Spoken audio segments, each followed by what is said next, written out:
Pessoal, sejam bem-vindos a esse canal que nós temos disponível enquanto não retornamos às aulas presenciais. Meu nome é Rafael Pacheco, vou ser professor de Geografia de vocês. E já deve ser a terceira vez que eu tento gravar uma aula, porque eu estou gravando pela câmera da webcam do notebook. As duas primeiras o microfone não funcionou. Eu fiquei um tempão falando, e não apareceu a minha voz. Vamos ver se agora aparece, né? Então, assim, o intuito é pegar o PET, né? Então, nós temos agora o PET que vai ser bimestral, ele não é mensal mais. O PET 1 então vai até abril. Então eu vou pegar, eu já fiz isso na verdade, né? Então eu peguei os exercícios da primeira semana, passei para formulários, e para cada semana eu vou liberar essas questões do formulário. Por exemplo, semana 1 já libera as questões agora e lanço uma aula referente àquelas questões, tá? Para ajudar vocês aí na resolução. Não são questões difíceis, né? Eu sei que vocês conseguem fazer de outra forma, mas para quem está interessado em assistir a aula, eu vou tentar gravar alguma coisa aí. Não sou expert em tecnologia, eu acho péssimo ficar gravando olhando para uma câmera aqui, né? Porque a aula presencial eu sinto muita falta de olhar para as pessoas e ter um retorno. As dúvidas que os alunos trazem é algo muito importante durante as aulas. A aula se torna mais dinâmica e eu fico sabendo o que eu tenho que abordar, o que não precisa, o que tá ok. Então, por isso que, se você tiver alguma pergunta, pode mandar aqui pelo Google Sala de Aula ou então pelo meu Instagram, que é rafaelpacheco.geografia. Eu não estou querendo promover meu Instagram, eu tô me lixando para isso, tá? É só porque tem gente que acha mais fácil. Não sei, o pessoal viciou nisso, né? Eu só espero que vocês não peçam para eu ficar mandando pessoa, baixa TikTok e faz uns vídeos lá. Não, aí já é demais, já, sabe? Eu tô custando a fazer isso aqui, na verdade. Eu acho que eu me sinto como se fosse minha obrigação mesmo. Na verdade, eu queria dar aula online, só que é muito complicado dar aula online, tem muita gente que não pode assistir essas aulas, tem alguma dificuldade de acesso, e tem gente entrando na sala, saindo na sala, tanto é que eu fui cadastrado na sala de vocês agora. Então é melhor eu gravar um vídeo, mandar, aí você pode assistir na hora que quiser, pode voltar se tiver alguma dúvida, pode pular as partes que não te interessam, e enfim. Eu estou achando mais prático até que haja vacina e que a gente possa voltar de forma presencial, que eu particularmente acho muito melhor, né? A aula presencial do que a aula EAD, digamos assim. Mas enfim, tem gente que tem habilidade para gravar, tem gente que gosta. Eu vou tentar fazer aqui algo. Eu estou um pouco enferrujado, tá? Tem um tempo que eu não dou aula. A última vez que eu gravei foi em outubro. Eu gravei para a época, eram os primeiros e terceiros anos, então vocês não assistiram, né? Vocês estavam no segundo. E eu parei em outubro porque simplesmente o Estado ele mudou a forma como o PET estava sendo trabalhado. Ele queria que o PET fosse respondido de 3 em 3 semanas, depois estenderam, fizeram aquela bagunça toda. E eu gosto da coisa mais organizada. Então, por isso que toda semana eu vou lançar aula, vou lançar os exercícios, né? Informação que nós temos que esse PET vai até abril, então o PET é bimestral. Eu não vou colocar um prazo agora para a primeira semana, para que vocês possam responder, mas eu aconselho, assim que vocês assistirem essa aula, já responde, porque são questões muito rápidas. Se não me engano, são 4 questões fechadas e uma aberta só. Então é bem tranquilo. Então, sei lá, chega de blá blá blá e vamos começar. Bom, pessoal, esse aqui é o plano de estudo tutorado para esse ano, o PET volume 1 de 2021. Ele é bimestral agora, como eu já tinha dito para vocês. Não é isso que eu quero. Vamos, baixa. Espera aí. Aí, semana 1. Então, o eixo temático, nas transformações no mundo real, na verdade, é um conteúdo do segundo ano, tá? Tanto é que está aqui, ó, espaço agrário, recapitulando. Então, a ideia é essa mesmo, é recapitular conteúdo do segundo ano. Pelo que eu vi, a primeira semana é sobre o espaço agrário, na segunda semana, espaço urbano. Só que todos eles estão linkados à globalização, pelo que eu percebi. Eu não vi ainda da segunda semana direito, eu só li o da primeira, só vi o tema. tá? Então, o conteúdo mesmo do terceiro ano é praticamente globalização e suas vertentes, suas consequências, e também geopolítica, tá? Que nós vamos ver sobre a política de Estado, de acordo com a geografia. Então, e alguma parte do conteúdo que é mais de atualidades, né? Como é o caso, provavelmente a gente vai ver mais para frente, sobre o golpe lá em Mianmar, né? Sobre a questão do coronavírus, uma visão geopolítica, né? Como os países centrais estão agindo em relação a isso, a importância da produção de vacina como posição geopolítica no momento contemporâneo, por aí vai, mas é mais para frente. Então, por enquanto, a gente vai ver sobre o espaço agrário no contexto da globalização. Tá? Então, tem um texto bem pequenininho aqui que colocaram, né? Destaquei a questão da produção agrícola, mas o texto se eu for destacar, destaca tudo, que é o resumo do resumo do resumo. Então, a ideia é a gente falar um pouquinho, né, sobre... A gente não, eu, né? Eu falar um pouco sobre essa globalização no contexto rural. Mas primeiro vocês têm que entender o que é globalização, né? Eu penso que vocês já viram sobre isso lá no 9º ano, então recapitulando. A globalização é um processo de intensificação dos fluxos de produtos, serviços, capitais, pessoas, informações em escala global. Esse é o resumão do que é globalização. Não é um processo recente, é um processo que foi se intensificando a partir do avanço das técnicas, do avanço da tecnologia nos transportes, na comunicação. Então a gente pode colocar a globalização, muitos autores colocam dessa forma, que ela inicia-se a partir das grandes navegações, né? Quando você tem aquela relação entre colônias e metrópoles, você tem um comércio global mais intensificado, né? Antes existia um comércio entre Índia e Europa, entre China e Europa, a parte norte da África com a Europa, mas enfim, ela se torna global quando o Atlântico ele começa a ser, digamos assim, usado como transportes, ligando questões europeias na África, na América, na Ásia. Então foi o avanço do transporte das naus portuguesas, principalmente, que possibilitou isso. Então o avanço da tecnologia ela foi contínua, né? Então quanto mais a tecnologia se intensificava na questão de otimizar viagens, otimizar os meios de comunicação, a otimizar processos, que a globalização ela foi sendo intensificada e foi ficando de forma mais clara aí para os estudiosos, né, as influências. Mas a ideia aqui é trabalhar qual que é a influência da globalização no meio rural. Então, quando a gente fala de intensificação dos fluxos de produtos, eu estou falando de produtos primários, estou falando de commodities, estou falando de soja, estou falando de café, tá? Então, houve uma intensificação no comércio global de grãos, por exemplo, né, de produtos originados do meio rural. Digamos assim, vamos pegar o açúcar, vamos pegar o etanol, que vem aí da cana-de-açúcar, no caso aqui do Brasil. Nos Estados Unidos, o etanol ele é feito a partir do milho. Então, você tem uma produção de milho e de etanol, um cultivo dessas culturas voltadas para a produção de combustível. Já mudou muito em relação a alguns séculos atrás, que o meio rural era utilizado para a produção de alimentos. Por exemplo, o produto que nós mais exportamos, a soja, quem mais compra é a China, nós mandamos soja para a China para se transformar em ração para os porcos, para os chineses comerem.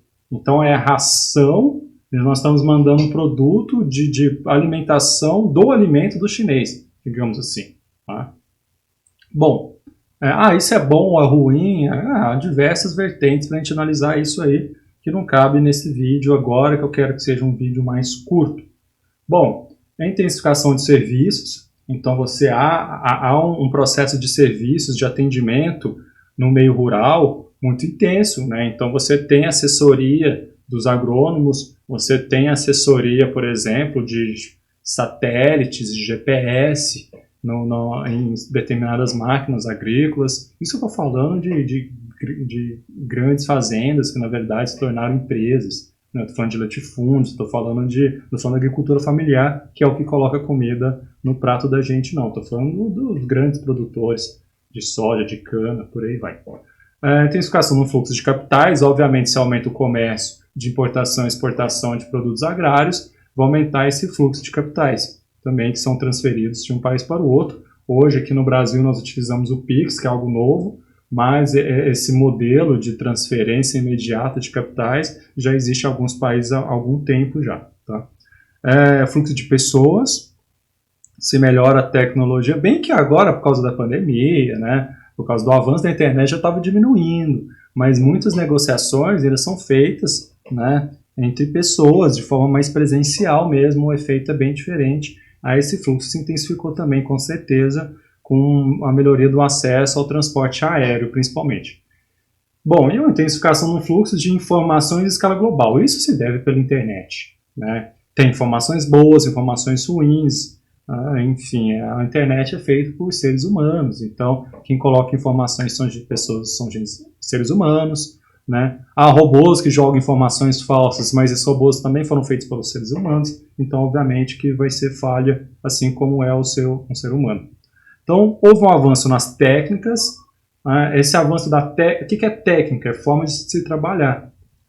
Isso no meio rural, com certeza, o meio rural é muito perceptível esse avanço na produção, no beneficiamento de grãos, o avanço no manejo do solo, tá? Então é você transformar áreas antes improdutivas em áreas produtivas. Houve esse avanço muito grande, um avanço na questão da modificação dos grãos para que eles se tornem mais resistentes a pragas. Nós não sabemos as consequências disso ainda, a gente que apoia, a gente que não, né? Há pesquisas ainda sendo feitas, a gente tem várias hipóteses e por aí vai. A questão dos agrotóxicos, acho que ninguém aqui é muito amigo do agrotóxico, só que se não for o agrotóxico, muitas vezes nós não conseguimos a produção para alimentar uma parte da população. Tem o surgimento aí de um novo nicho de mercado, que é os chamados produtos orgânicos. Na verdade, um tomate ele vai ser orgânico, seja beneficiado com algo de um laboratório, com um agrotóxico ou não. Ele é orgânico. Só que o uso de produtos inorgânicos é que vai diferenciar ele daquela produção normalmente mais familiar, de produtos feitos não, né?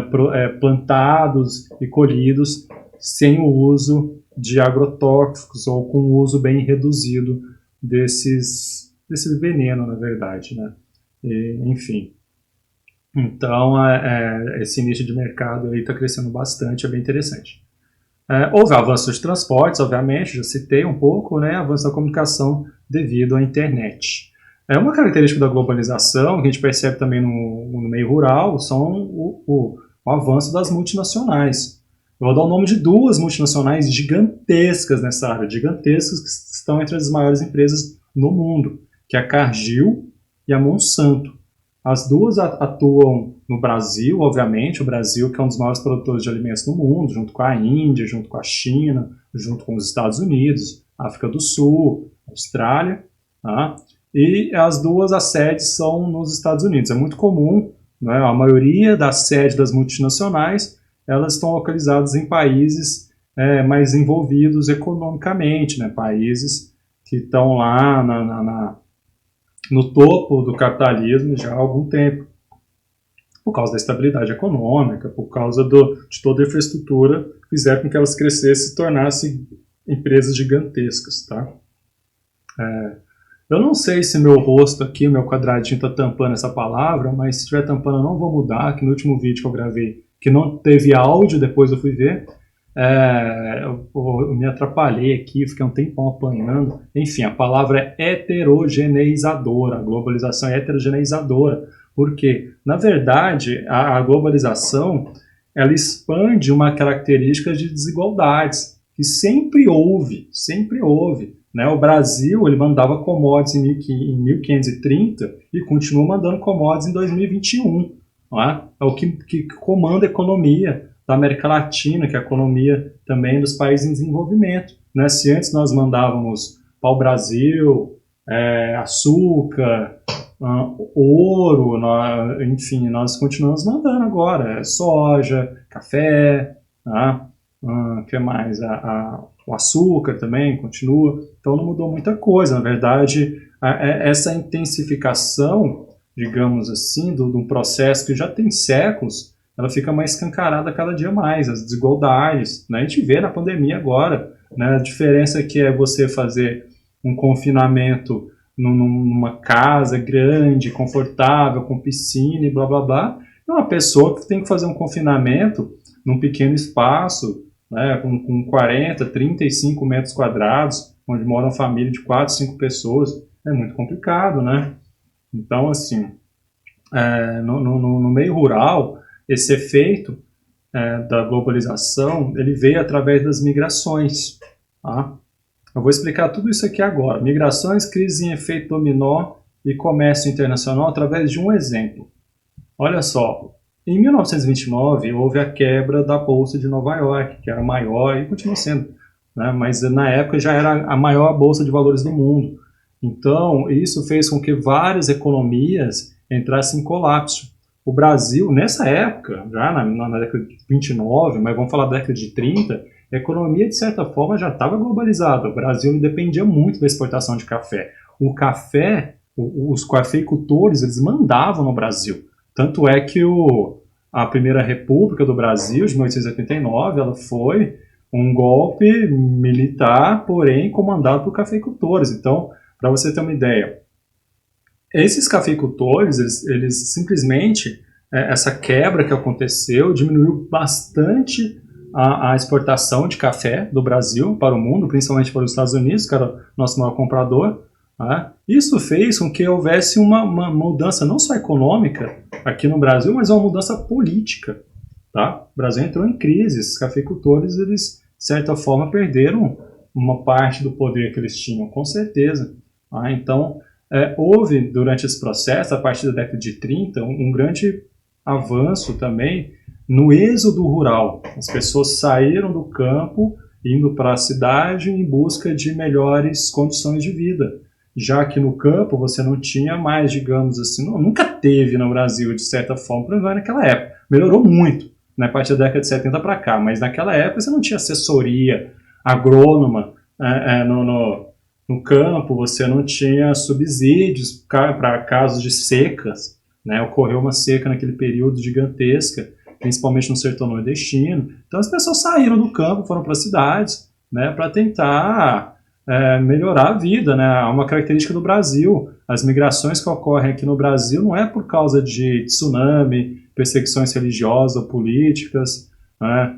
Mas as pessoas migram de um lugar para o outro por causa de condições econômicas. Então, o que estava acontecendo? O campo estava entrando em colapso. A partir da década de 60, 70, houve um incremento muito grande de tecnologias no campo, de maquinários. Isso fez com que diminuísse a oferta de mão de obra. Então, mais gente continuou saindo do campo para a cidade, né, transformando nisso aqui, na verdade. Então, você teve uma migração muito forte, principalmente para as capitais no Brasil, em especial as capitais do Nordeste, do Sudeste, né? Exemplo de São Paulo, Belo Horizonte, Rio de Janeiro, então foram as cidades que mais receberam pessoas. A partir da década de 60, Brasília também começou a receber muitas pessoas que saíram do campo para a cidade. As cidades latino-americanas, em geral, não tinham e continuam não tendo infraestrutura para receber esse contingente de pessoas. Deu-se início, né, uma precarização na infraestrutura nas cidades, né, que nunca foi lá grande coisa, mas assim, a coisa foi ficando mais caótica. Tanto é que pode ter certeza que algumas pesquisas, utilizando alguns dados aí como transporte, como violência, como acesso ao saneamento básico, a América Latina tem aí a maioria das cidades mais caóticas do mundo. Não é só São Paulo, não é só Fortaleza, não é só Salvador, né? Você tem Bogotá, Cidade do México, tem o caso lá de Caracas, né? Caracas é outra questão, mas enfim, essa é uma característica da globalização no campo. Tá? Então houve uma mudança, que nem eu falei, uma crise, efeito dominó, teve a crise lá na Bolsa de Valores de Nova York, que afetou praticamente o mundo inteiro, né? Houve, no caso da Bolsa de Valores de Nova York, diminuiu o comércio, né? O comércio internacional ele caiu, mas depois demorou um tempo, mas depois ele se recuperou, principalmente pós Segunda Guerra Mundial. Então, mas enfim, tudo isso está ligado.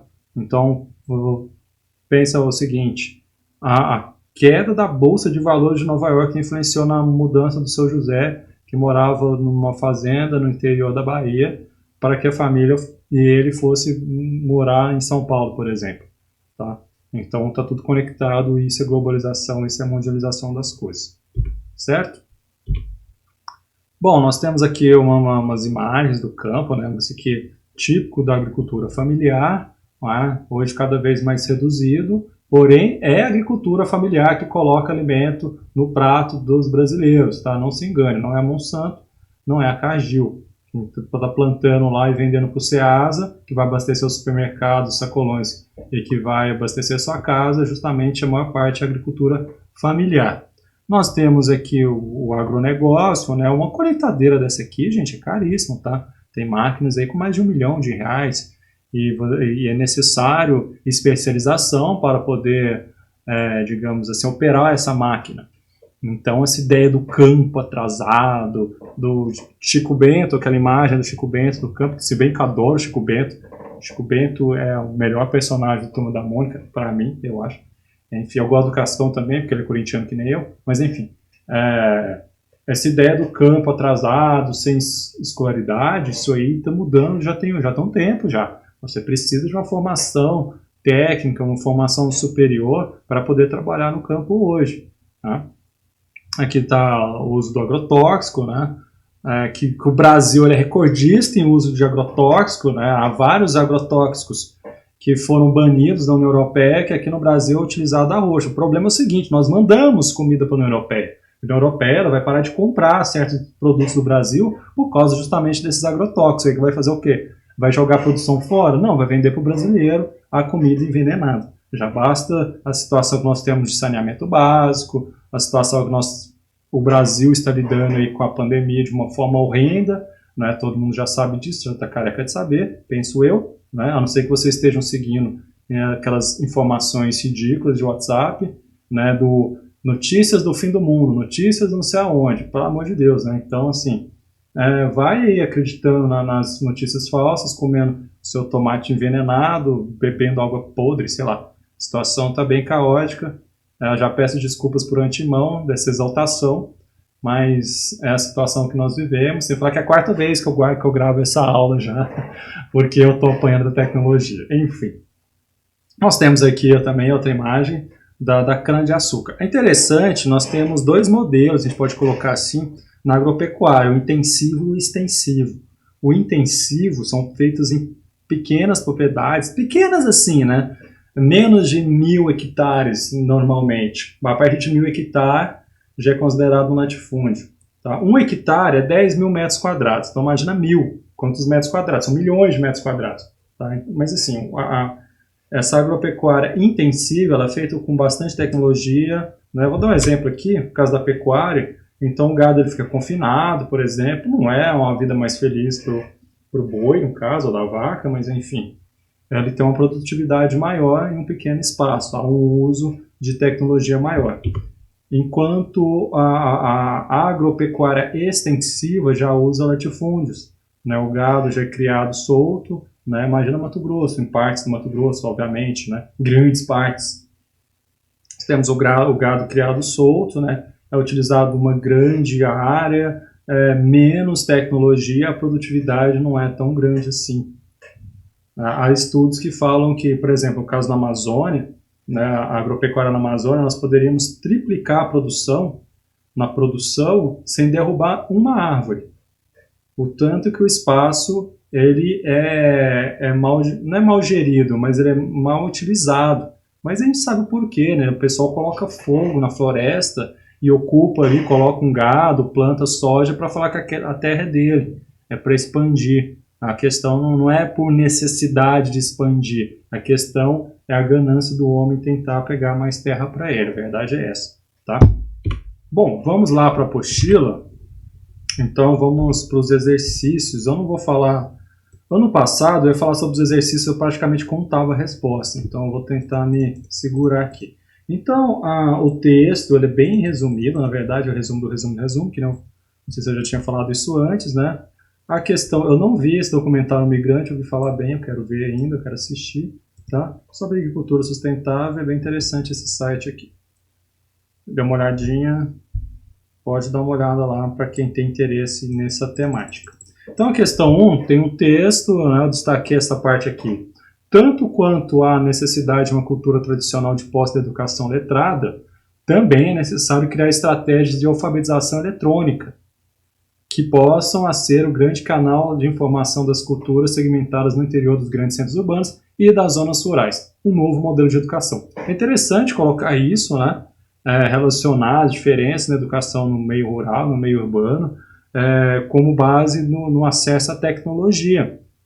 Partes do meio rural ele tem acesso à tecnologia, tem acesso à internet, não é uma internet de fibra ótica, mas assim, uma parte, assim, principalmente no sudeste, no sul, no centro-oeste, né? A loja tem algumas partes mais isoladas no Brasil, que o acesso é mais dificultado, né? Mas assim, o acesso à internet, gente, é primordial até para as máquinas operarem no meio rural. Há máquinas movidas a GPS, eles utilizam a internet via satélite.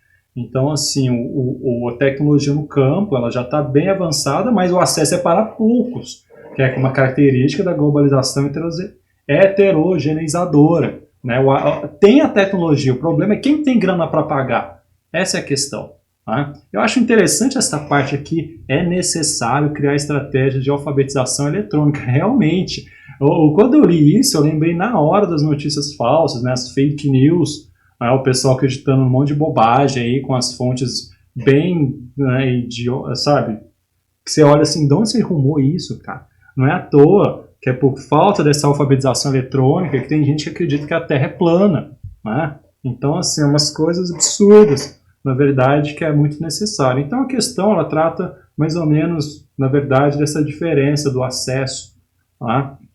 Na educação do campo e na educação na cidade. E aqui nas alternativas colocaram muito concepções tradicionais de educação, formas de educação tradicional. Eu não sei se eles estão lidando com a educação tradicional no ramo da pedagogia, né, que é a educação que o professor fala e vocês decoram o que o professor fala, né, essa teoria da educação aí já é do século XIX, início do século XX, ou você está falando da educação tradicional sem uso de tecnologias. A gente usa muito pouco tecnologia, agora que a gente está usando, né, por causa da pandemia, né? Então, assim, o ideal é você ter essa relação professor e aluno com uma dialética interessante, assim, de comunicação. Por isso que eu falo que eu sinto falta de saber as dúvidas de vocês, olhar para ver se vocês estão entendendo, responder as dúvidas, debater, discutir, aprender. O professor aprende, por isso que eu falo que é algo dialético, tá? E, enfim...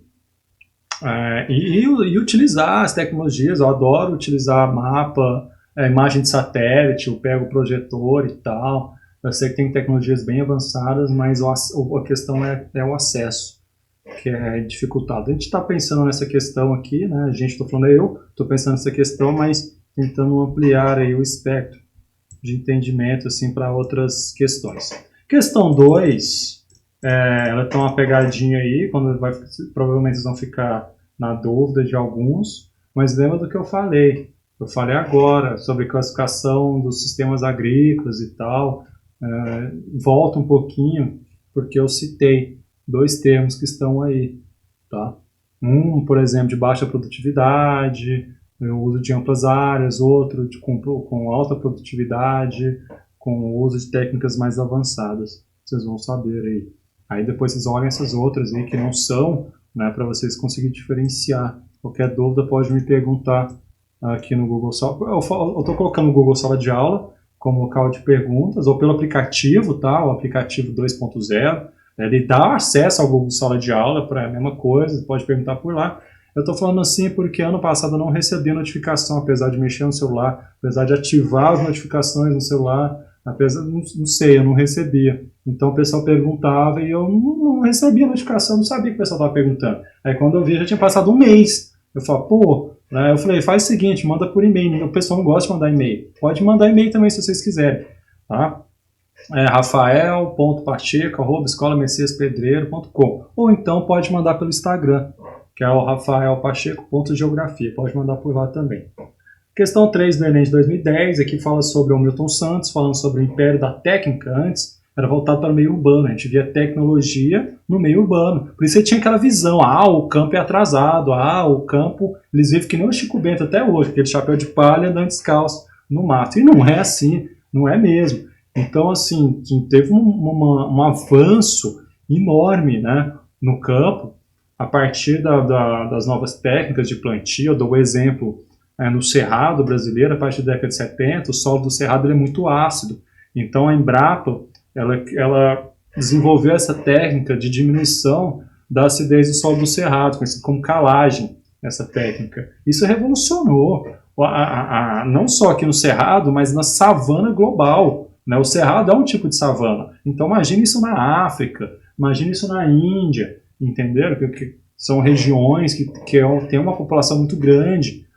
Então, assim, foi revolucionário. Isso é tecnologia, isso é avanço de técnica, é transformar áreas improdutivas em áreas produtivas. E há vários outros avanços aí no campo que são para o bem e para o mal. Mas uma parte é para o bem, né? Uma parte é. Que também no Enem de 2010, né? Aqui está mostrando, deixa eu ver aqui que esse gráfico aqui, que eles falam embaixo. O gráfico representa a relação entre o tamanho e a totalidade dos imóveis rurais no Brasil. Então, olha só, 53% das propriedades rurais no Brasil são acima de 1.000 hectares, ou seja, são latifúndios. Tá? A maior parte, então a distribuição é extremamente desigual, e sempre foi, gente, é só pensar nas capitanias hereditárias, né? Que algumas famílias da elite portuguesa eram donas do Brasil, praticamente. Então, sempre foi assim, né? A gente tem que combater isso. E qual que é a consequência disso, né? Na verdade, que característica da estrutura fundiária brasileira? Estrutura fundiária é terra agrícola, tá? Eu destaquei dois termos aqui, minifúndios. Tem latifúndios, são grandes extensões de terras acima de 1.000 hectares, minifúndios é menos que isso. As plantations, né? Vocês devem ter ouvido já no ensino fundamental, se tem plantations, eram grandes áreas, eram latifúndios, que serviam para mandar a produção para fora do país, né? A gente usava isso muito quando se fala em colonização, mas hoje não. Apesar da característica ser muito semelhante, mas a gente não utiliza tanto esse termo mais não, plantations. A gente fala latifúndio mesmo. Latifúndio monocultor. Por que é monocultor? Porque planta-se um tipo de cultura em maior parte. Na questão 5, por último, tem um texto também falando sobre a concentração de terras rurais, né, qual é a consequência disso, a questão da desigualdade social, desigualdade de acesso. Então, tem duas questões aqui. Letra A, relacionar esse tipo de propriedade, que é a latifúndio, e o problema da migração rural-urbana. É o que eu falei para vocês, o latifúndio ele pressupõe-se de que a utilização de máquinas, diminuição de mão de obra, né, aumento do desemprego no campo e por aí vai. E letra B, identifica um reflexo social derivado da concentração de terras no Brasil. Qual que é a consequência dessa concentração fundiária no Brasil? Qual que é o reflexo social, consequência para as pessoas, para as sociedades? Uma coisa muito interessante nesse texto aqui que eu li, tá aqui. A área ocupada pelos estados de São Paulo e Paraná juntos está na mão de 300 maiores proprietários rurais. A área, se você pegar o estado inteiro de São Paulo, que é grande, que tem 46 milhões de pessoas, mais o estado do Paraná, é como se toda essa área gigantesca estivesse na mão de 300 pessoas. 300 pessoas. Então, assim, lógico que há uma consequência social para isso. Então é isso aí. Espero que tenha dado certo essa gravação agora. Eu desejo a todos saúde para os familiares, para os bens queridos, né, digamos assim, nesse momento tão difícil. E qualquer dúvida é só me chamar pelos meios que eu falei para vocês, tá? E por enquanto é isso. Até semana que vem, agora ou depois.